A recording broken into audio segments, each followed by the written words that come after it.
What if every fear you carried could become a story that helped someone else? There once was a boy who was afraid of many things. He was afraid of the dark, its inky blackness that seemed to hide monsters under his bed and behind the curtains. The thought of new people made his stomach flutter nervously, turning his words into a jumbled mess before he could even speak. Speaking up in class, that felt like standing on a stage with a million eyes staring, waiting for him to make a mistake, and trying anything for the first time. Whether it was riding a bike without training wheels or tasting a strange new food, felt like jumping off a cliff into the unknown. Each day was a minefield of potential fears, and he tiptoed through it, hoping to remain invisible. He kept his fears like a collection of small, heavy stones in his pockets. They were always with him, weighing him down, a constant reminder of everything he couldn't do. He never showed them to anyone. They were his secret, hidden away where no one could see them, because he thought they made him weak. At school, when other kids laughed and ran freely on the playground, he would stand by the wall, his hands deep in his pockets, feeling the familiar, cold weight of his stones. They were smooth from his constant, anxious rubbing, but they never got any lighter. The more fears he collected, the heavier his pockets became, until it felt like he was dragging anchors with every step. One quiet evening, as the sun painted the sky in shades of orange and purple, he was sitting with his grandmother. She noticed the slight tremor in his hands and the far-off look in his eyes. Gently, she took his hand and said, "You know, when I was your age, I was afraid too." Her voice was soft, like a warm blanket. But I discovered a little secret. I learned to turn my fears into stories. The boy looked up, his curiosity piqued. How could a fear, something so scary and heavy, become a story? His grandmother smiled, her eyes twinkling with memories. She began to tell him stories from her own childhood.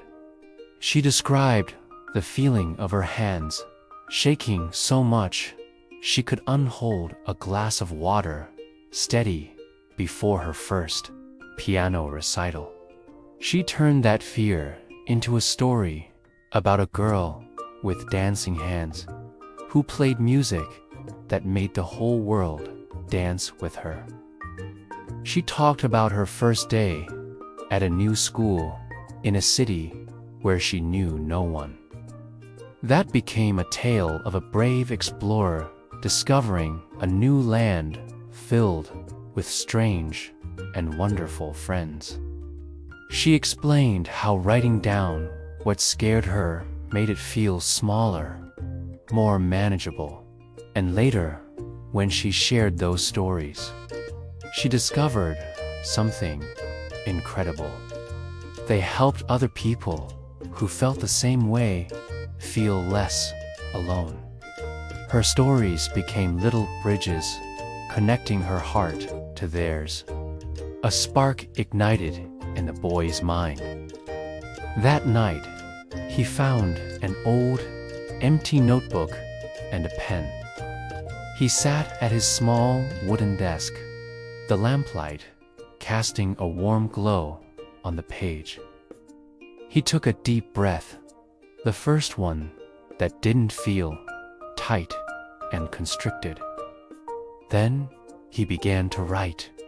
The first words were shaky, but they were his.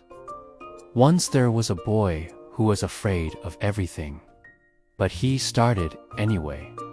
He wrote about the monster in the dark, but in his story, the monster was just lonely and wanted a friend. He wrote about the sea of staring eyes in his classroom, but in his story, they were stars guiding him to share his brilliant ideas. From that day on, his notebook became his closest companion. Each time he faced a fear, he saw it as a new chapter in his book. When the teacher asked a question and his heart started pounding, he raised his hand. Later, he wrote about a knight who had to answer a dragon's riddle. When some kids asked him to join their soccer game, he ran onto the field. His clumsy kicks becoming part of an adventure story about a boy learning to fly. Walking into a new room full of strangers wasn't scary anymore. It was like stepping into a hidden kingdom, waiting to be discovered. He wrote it all down, not as a list of his failures or shames, but as a series of grand, exciting adventures. The heavy stones in his pockets started to feel less like burdens and more like story seeds. Courage is not the absence of fear. It is the choice to turn your fear into a story that moves you and maybe someone else forward. Years later, the boy, now a young man, stood before a group of small children. He held his old, worn notebook in his hands. He read them the story of the boy who was afraid of everything. And as he spoke, he saw the same familiar fear in their eyes. But he also saw something new, a flicker of hope, a tiny spark of courage. His stories, born from his own fears, were now helping them feel a little less alone, a little more brave. Thanks for watching.